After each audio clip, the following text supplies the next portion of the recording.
Bonjour et bienvenue à cette merveilleuse émission du mardi. Nous bénissons le Seigneur notre Dieu pour la grâce, une fois de plus, qui nous accorde d'être ici et de suivre, d'écouter, de partager une portion de la parole de Dieu avec vous. Nous bénissons le Seigneur pour vous, qui êtes fidèles à écouter ses enseignements et à les mettre en pratique. Soyez bénis au nom de Jésus-Christ de Nazareth. Amen. Seigneur, nous te confions en ce moment afin que ton esprit vienne maintenant nous enseigner lui-même dans toute la vérité, nous conduire dans toute la vérité, afin que ta parole nous touche les cœurs au nom de Jésus. Amen. L'apôtre Paul dans le livre de Tite chapitre 1, verset 8 au verset 16, il parle, n'est-ce pas, des caractères d'un dirigeant à cause des mauvais enseignants, des mauvaises doctrines qui couraient à l'époque et qui continuent cependant de courir aujourd'hui. Je vais lire du verset 12, 10. Il dit car nombreux sont ceux qui refusent de se soumettre à la vérité. Donc il y a beaucoup de gens qui refusent de se soumettre à la vérité. Même de nos jours, ils tournent la tête aux gens par leur discours creux. N'est-ce pas? On en trouve aussi parmi les gens issus du judaïsme. Et il faut leur fermer la bouche car ils bouleversent des familles. Ils bouleversent des familles entières en enseignant ce qu'il ne faut pas pour s'assurer des gains malhonnêtes. Un crétois qui considère comme un prophète a dit, les crétois ont toujours été des menteurs, ce sont des bêtes méchantes, des gloutons et des fainéants. Voilà un jugement qui est bien vrai. C'est pourquoi reprendre sévèrement pour qu'ils aient une foi saine en ne s'attachant pas à des spéculations juives et à des commandements provenant d'hommes qui se sont détournés de la vérité. La Bible ici nous montre clairement que il y a donc une pléthore, comme aujourd'hui, à l'époque, qui s'était versée pour utiliser la parole de Dieu comme étant un gain, une source de gain, une source d'enrichissement. Ils tordaient le sang des Écritures et ils ramenaient le judaïsme dans la chrétienté. Ça se passe aussi aujourd'hui où les gens, n'est-ce pas, confondent l'ancienne alliance et la nouvelle alliance et ramènent, n'est-ce pas, les connaissances et les choses de l'ancienne alliance dans la nouvelle alliance, ainsi pour perdre et pour créer une distraction, un désordre dans la tête des frères, dans la tête des chrétiens. Or, la parole de Dieu est claire et simple. La Bible nous dit que nous soyons attachés, qu'on reste attachés à la parole de la vérité, à la saine doctrine qui est quoi? Qui est orientée sur Jésus-Christ. La saine doctrine que nous prêchons est celle qui est orientée sur Jésus-Christ. C'est dit au verset 8 qu'il soit au contraire hospitalier. Ici, il parle du dirigeant, il parle du dispensateur de la vérité, qu'il soit au contraire hospitalier, ami du bien, réfléchi, juste, saint et maître de lui-même. Donc il faut que chaque dirigeant, n'est-ce pas, c'est par là qu'on doit connaître les véritables dirigeants, les véritables enseignants de la parole de Dieu. Donc nous devons être, même nous qui prêchons et écoutons la parole de Dieu, nous devons être, n'est-ce pas, réfléchis, juste, n'est-ce pas, hospitalier, saint et maître de nous-mêmes. Qu'il soit fidèlement attaché à la parole certaine, qu'il soit fidèlement attaché à la parole certaine qui est conforme à ce qui lui a été enseigné, c'est-à-dire à ce qui est de la vérité. Ainsi, il sera en mesure à même d'encourager les autres selon l'enseignement authentique, l'enseignement de la vérité et de refléter les contradicteurs. Donc la parole de Dieu prêchée doit, n'est-ce pas, être reflétée par notre comportement, par notre manière d'agir, de penser, de parler. C'est ce qui ici Paul encourage à Tite d'être, n'est-ce pas, le reflet extérieur de la parole invisible, la parole puissante de Dieu. Au verset 10, il dit que non, il y a donc beaucoup qui rejettent la parole de Dieu, qui rejettent la vérité pour se tourner vers des discours creux afin de détourner beaucoup de familles, de détruire beaucoup de familles, de les détourner de Christ et, n'est-ce pas, de se faire plein les poches. Il n'en est pas donc de même pour ceux qui suivent Christ et qui enseignent le message de la vérité. Il dit, verset 15, pour ceux qui sont purs, tout est pur, mais pour les hommes souillés et introduits, rien n'est pur.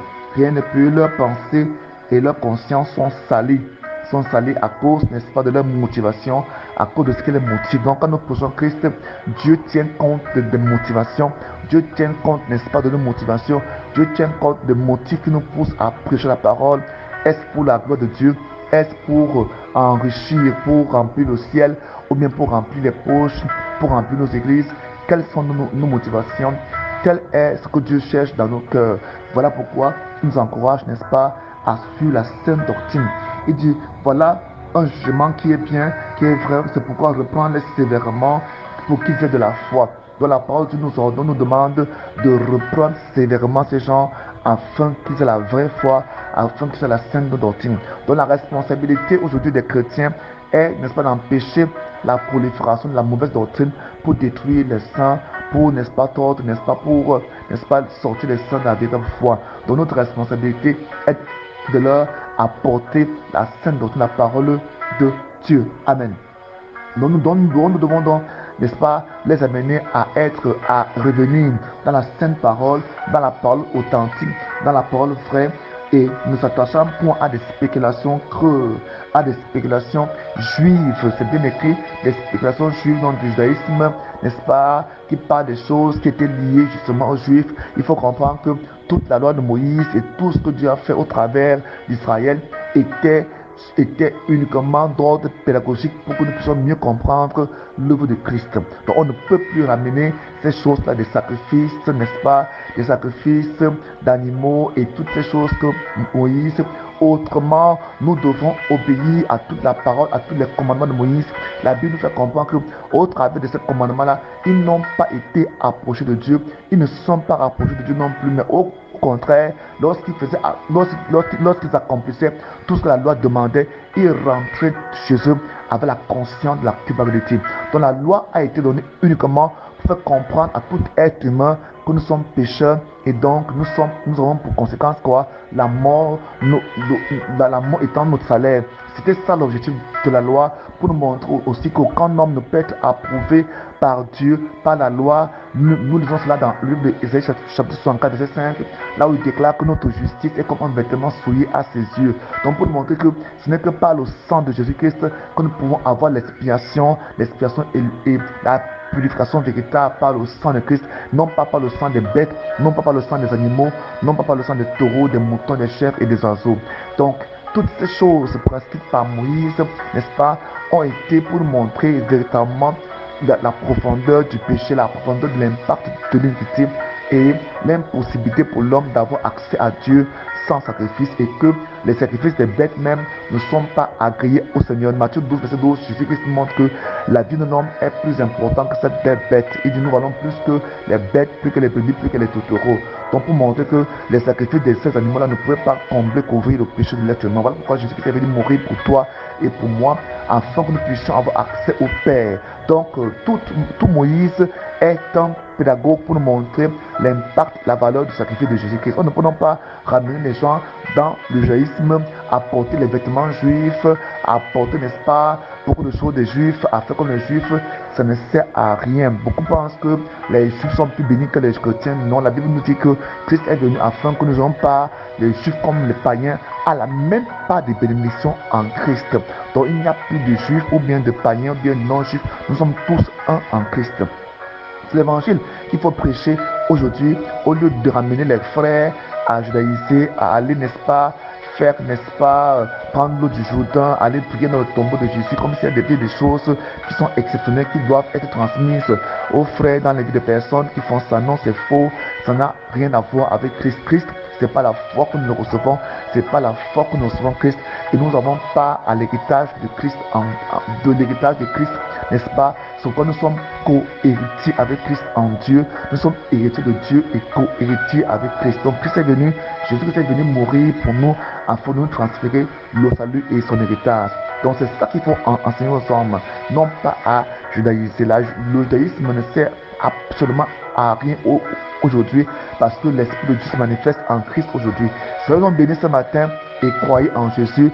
Accrochez-vous à Jésus. Ne mettez pas vos oreilles aux nouvelles doctrines qui ont trait, n'est-ce pas, à Israël et aux enseignements judaïques qui nous amènent à judaïser, à être comme les Juifs. Non.